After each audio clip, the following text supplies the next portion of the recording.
ඉතින් ඔයා මේලාවේ රුමේනියාවේ වර්ක් කරන කෙනෙක් හරි එහෙම නැත්නම් ස්ටුඩන්ට් වීසා එකකින් ඇවිල්ලා දැනට ස්ටඩි කරන කෙනෙක් නම් ඉතින් මම දන්නවා ඔයාලගේ ඔළුවේ මේලා වැඩ කරන ප්ලෑන් එක මොකක්ද කියලා. ඉතින් ඔයාලා ඔක්කොම මේලා බලාගෙන ඉන්නේ කොහොමද මේ රුමේනියාවෙන් එහාට ඒ කියන්නේ වෙනත් ශ්‍රී ලංකන් රටකට යන්නේ කියන එක ගැන.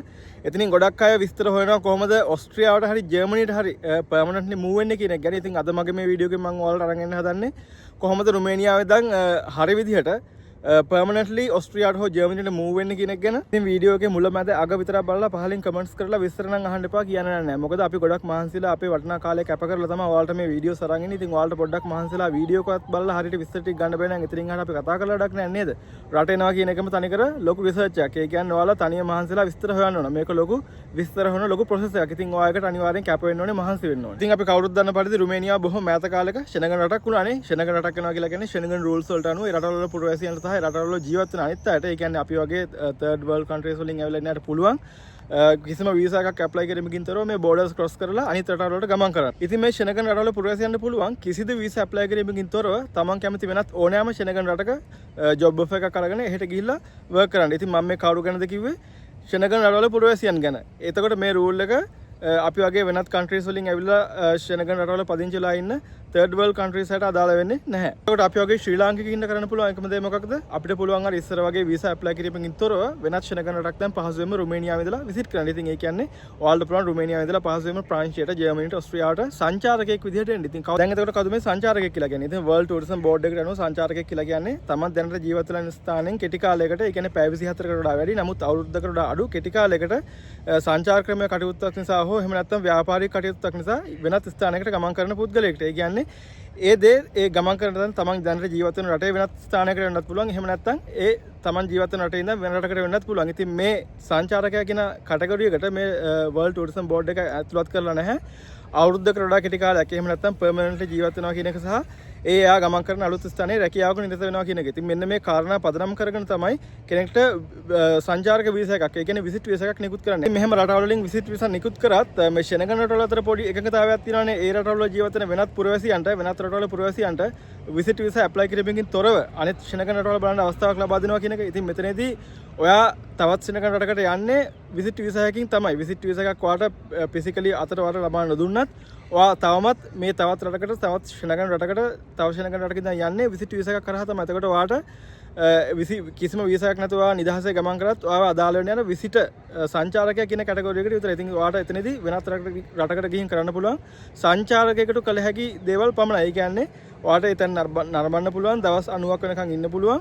එතනින් එහාට ඔයාලට වර්ක් කරන්නවත්, දවස් 90න් එහාට ජීවත් වෙන්නවත් ඔයාලට කිසිම හැකියාවක් නැහැ. එතකොට දැන් මාර වැඩේ නේ. ඒ කියන්නේ රුමේනියාව හිටිය කියලා වැඩක් නැද්ද? එතකොට ඒ කියන්නේ රුමේනියාවේ ඉඳන් ඔස්ට්‍රියාවට හෝ ජර්මනියට ස්ථීර පදිංචිය සඳහා එහෙම නැත්නම් වර්ක් කරන්න එන්න බැරිද? එතකොට අපෝනේ ඕනතරම් ක්‍රම තියෙනවා. ක්‍රම කීපයක් තියෙනවා. එකක් තමයි ස්ටුඩන්ට් වීසා හරහා එන්න පුළුවන්. අනිත් එක තමයි වර්ක් වීසා හරහා එන්න පුළුවන්. ඒ වගේම වොකේෂනල් ට්‍රේනින් හරහා එන්න පුළුවන්. එතකොට දැන් වැඩේ කියන්නේ ඉතින් මේ ඔප්ෂන් ටික මම ලංකාවේ ඉන්න යටත් එහෙමම තියෙනවා. කිසිම වෙනසක් නැහැ. එතකොට රුමේනියාවේ ඉන්න ඔයාටයි ලංකාවේ ඉන්න යටයි එක හා සමාන අවස්ථාවල් තමයි තියෙන්නේ. හැබැයි පොඩි වෙනසක් තියෙනවා රුමේනියාවේ ඉන්න ඔයාට. මොකද මම කලින් වීඩියෝ එකක ඔයගොල්ලන්ට කිව්වා මේ සාමාන්‍යයෙන් ඔස්ට්‍රියාවේ හෝ ජර්මනියේ එම්ප්ලොයි කෙනෙක් සේවකයෙක් පිටරටකින් ගන්න බලනකොට ඒගොල්ලෝ මුලින්ම බලන්නේ ඔස්ට්‍රියාවේ හෝ ජර්මනියේ ඉන්නවද කියන එක. ඊට පස්සේ ඒගොල්ලෝ බලනවා වෙනත් ශෙනගන් රටක මේ කාර්ය කරන්න පුළුවන් කෙනෙක් ඉන්නවද කියන එක. එහෙමත් බැරිනොත් තමයි ඒගොල්ලෝ ලංකාවේ ඉන්න කෙනෙක් කෙරෙහි අවධානය යොමු කරන්නේ. ඉතින් ඔයා දැනටම ඉන්නේ රුමේනියාවේ. එතකොට ලංකාවේ ඉන්න කෙනෙක් සහ ඔයා අතර එක හා සමාන ක්වොලිෆිකේෂන්ස් තියෙනවා නම් අපි හිතමුකෝ චෙෆ් ජොබ් එකකට එහෙම නැත්නම් නර්සින් ජොබ් එකකට හරි මොකකට හරි ඇප්ලයි කරනවා කියලා. ඉතින් ඔයාට තියෙන සුදුසුකම් ලංකාවේ ඉන්න කෙනාටත් තියෙනවා නම්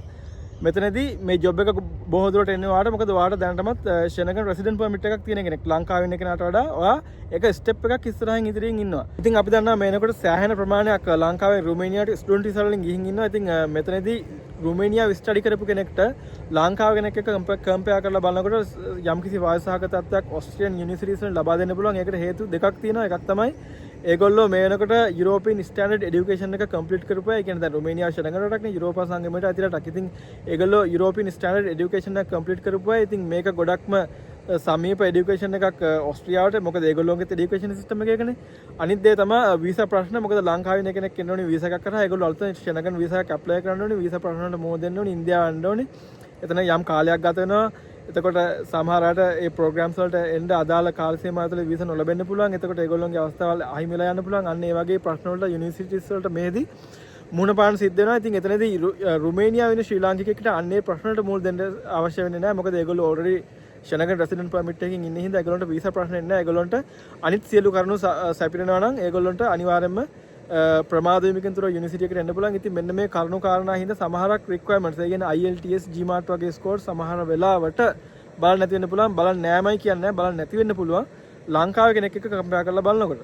ඒ වගේම තමයි මෙතනදී මම තව දෙයක් කියන්නනේ. ඔයගොල්ලෝගෙන් IELTS වගේ දේවල් ඉල්ලන්න නැති වෙන නම් ඔයගොල්ලෝ අනිවාර්යයෙන්ම රුමේනියා වලදී ඉංග්‍රීසි මීඩියම් වලින් ස්ටඩි කරලා තියෙනවනේ. මේකත් අපිට ගැරන්ට් කරන්න බෑ. සමහර යුනිවර්සිටිස් වලින් අනිවාර්යයෙන්ම මේක ඉල්ලනවා IELTS. සමහරක් යුනිවර්සිටිස් වලින් ඉංග්‍රීසි මීඩියම් වලින් හදාරලා තියෙන අයට IELTS සලකා බලන්න නැතුව ඇඩ්මිෂන් එක දෙන්න පුළුවන්. මෙතනදී ඔයාලා ඔළුවට ගන්න ඕනේ වැදගත්ම දේ තමයි මෙතනදී මේ ඔයාලට මේ අවස්ථාව රුමේනියා විද්‍ය හම්බෙන්නේ.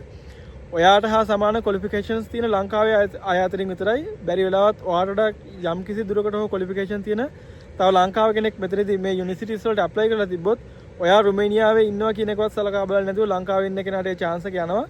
මෙතනදී සමාන ක්වොලිෆිකේෂන්ස් තියෙන අය අතරින් විතරයි ඔයාට අවස්ථාව හම්බෙන්නේ. ඉතින් අපි දැන් හිතමුකෝ ස්ටුඩන්ට් විසා try කරා ඒ හරි ගියෙත් නෑ, වර්ක් විසා try කරා ඒ හරි ගියෙත් නෑ කියලා.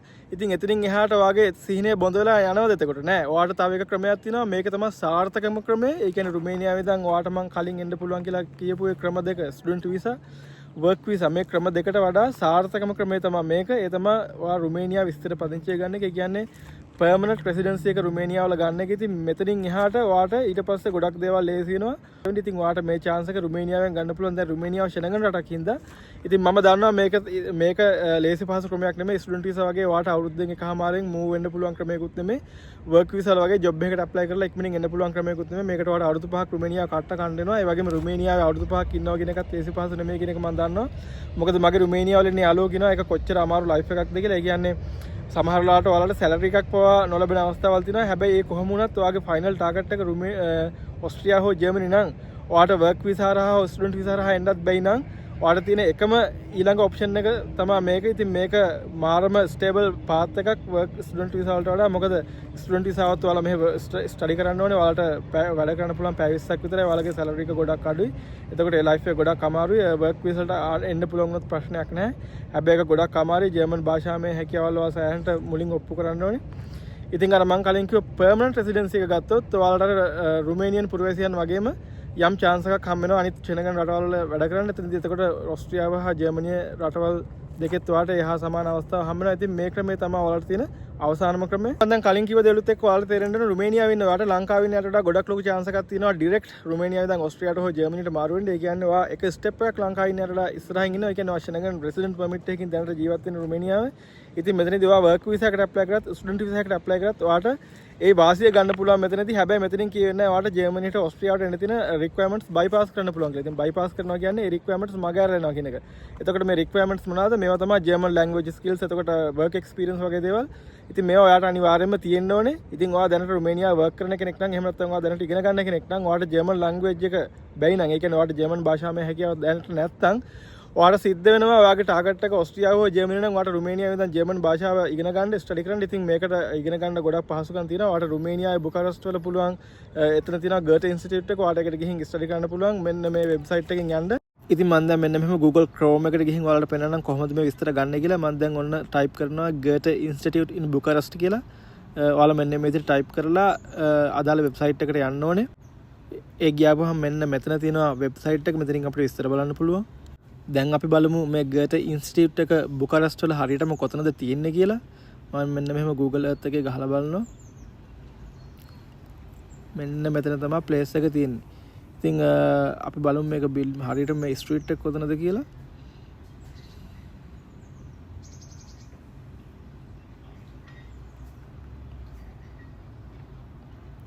මේ තියෙන්නේ. ඉතින් මෙන්න මේක තමයි බිල්ඩින් එක. ඔයගොල්ලෝ සමහරට බුකාරෙස්ට් වල ඉන්න කෙනෙක් නම් දැකලත් ඇති මේක. ඉතින් රුමේනියාවෙන් ඔයාගේ ජර්මන් ඔස්ට්‍රියන් සීනේ ළඟා කරලා දෙන්න පුළුවන් එකම ප්ලේස් එක තමයි මෙන්න මේ බිල්ඩින් එක.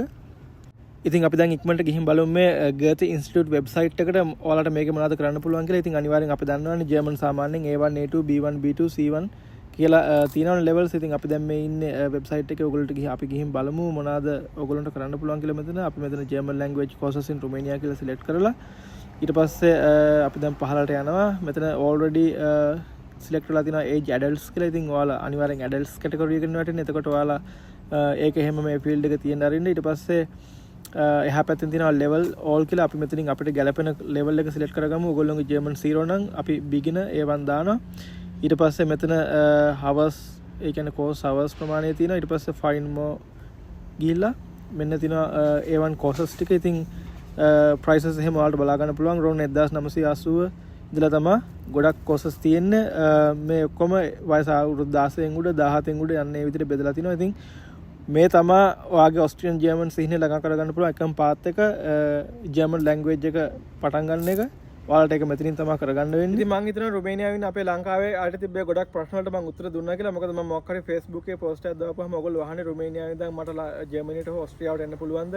මට chef කෙනෙක් විදිහට, waiter කෙනෙක් විදිහට, එහෙම නැත්නම් මට IT field එකකින්, engineering field එකකින්, electric field එකකින් මේ මොකක් හරි field එකකින් එන්න පුළුවන්ද කියලා. ඉතින් මොන field එකකින් ඔයාලා try කරත් ඔයාලට අනිවාර්යෙන් ජර්මන් භාෂාවේ හැකියාව ඔප්පු කරන්න වෙනවා. ඉතින් ජර්මන් භාෂාව ඔයගොල්ලෝ කොහොමද කරන්නේ කියන එක දැන් මම ඔයගොල්ලන්ට කලින් පැහැදිලි කරා. අනිවාර්යෙන් ඔයාලට මේකට GERT Institute එකට යන්න වෙනවා. ඉතින් මේ courses වලට ලංකාවෙන් කරන කෙනෙක්ගෙන් ගන්නත් පුළුවන්, online කරන අය ඕනතරම් ඉන්නවා. ඉතින් ඒගොල්ලෝගෙන් අරගන්නත් පුළුවන්. හැබැයි ඔයාලට final exam එක අනිවාර්යයෙන්ම GERT Institute එකෙන්මයි ගන්න වෙන්නේ. මොකද ඒ certificate එක තමයි මෙහි පිළිගන්නේ. අනිත් කිසිම institute එකකින් දෙන certificate එකක් පිළිගන්නේ නැහැ. ඉතින් ඒ හින්දා මම කිව්වේ පුළුවන් නම් GERT එකටම ගිහිල්ලා ඉගෙන ගන්න කියලා. මොකද ඒගොල්ලෝ තමයි මේක හරියටම කරන්නේ. ඒගොල්ලෝ තමයි ඔයාලා exam එකට හරියටම practice කරන්නේ. ඉතින් online courses අරගෙන කරන්න පුළුවන් නම් GERT Institute එකට ඔයාලා බුකාරෙස්ට් වල ජීවත් වෙන කෙනෙක් නම් GERT Institute එකට ගිහිල්ලා ඉගෙන ගන්න. අනිවාර්යයෙන්ම භාෂාමය හැකියාව වර්ධනය කරගන්න. භාෂාමය හැකියාව නැතුව කවදාවත් ඔයාලට ඔස්ට්‍රියන් ජර්මන් සීනිය ළඟා කරගන්න බෑ. ඉතින් ඔයා ජර්මන් ස්කිල්ස් ඉම්ප්‍රූව් කරගත්තට පස්සේ, ඒ කියන්නේ ජර්මන් අඩුම ගානේ B1 වත් ගොඩ දාගත්තට පස්සේ ඔයාලට පුළුවන් ජර්මනි වල හරි ඔස්ට්‍රියාව වල හරි තියෙන ජොබ් වේකන්සිස් වලට ඇප්ලයි කරලා ඉන්ටර්වියුස් වලට ඔයාලට ෆිසිකලි එන්න පුළුවන් මෙහාට. ඉතින් ඔයා මෙහාට ඇවිල්ලා ඒ ඉන්ටර්වියුස් වලට ෆේස් කරනකොට ඔයාලට ජොබ් එක හම්බෙන්න තියෙන chance එක ගොඩක් වැඩි ලංකාවේ ඉන්න කෙනෙක්ට වඩා. ඒ විතරක් නෙමෙයි ඔයා යුනිවර්සිටිස් වලට ඇප්ලයි කරපුවම ගොඩක් වෙලාවට ඔස්ට්‍රේලියන් යුනිවර්සිටිස් කියනවා ඔයා දැනට ශෙනගන් කලාපයේ ජීවත් වෙන කෙනෙක් නම්, ඔයා වෙන රටක පුරවැසියෙක් වුණත් ඔයා දැනට ශෙනගන් කලාපයේ ජීවත් වෙන කෙනෙක් නම් ඔයා අනිවාර්යයෙන්ම ඉන්ටර්විව් එකට එන්න ඕනේ කියලා. ඉතින් ඔයා හැම ඉන්ටර්විව් එකට ෆිසිකලි ආපුවාමත් අර ලංකාවේ ඉඳන් ඔන්ලයින් කරන කෙනාට වඩා ලොකු chance එකක් ඔයාලට හම්බ වෙනවා. ඒ ඉන්ටර්විව් එකේදී ඔයාලට වෙනම සැලකිල්ලක් හම්බ වෙනවා ඔයාව තෝරගන්න. ඉතින් මේ chances ගන්න රුමේනියාවේ ඉන්න ඔය අනිවාර්යයෙන් මේ chances ගන්න. ඒව නැති කරගන්න එපා. ඔයාගේ ටාගට් එක, ඔයාගේ ෆයිනල් ටාගට් එක ඔස්ට්‍රියාව හෝ ජර්මනිය නම්. ඉතින් මං හිතනවා මං ඔයාලගේ තිබ්බ ප්‍රශ්න වලට ඔක්කොටම උත්තර දුන්නා කියලා. ඕගොල්ලන්ට travel contents බලන්න ඕන නම් මගේ Facebook page එක follow කරන්න බලන්න. මම ඒකේ link එක පහලින් දාලා තියෙනවා. ඉතින් මේ YouTube channel එක ඇවිල්ලා travel contents සහ visa contents කියන දෙකටම තමයි YouTube channel එක පාවිච්චි කරන්නේ. Facebook page එක තියෙනවා travel beyond borders travel contents වලට. ඉතින් එහෙනම් අපි තවත් දවසකින් හම්බෙමු. ජය වේවා.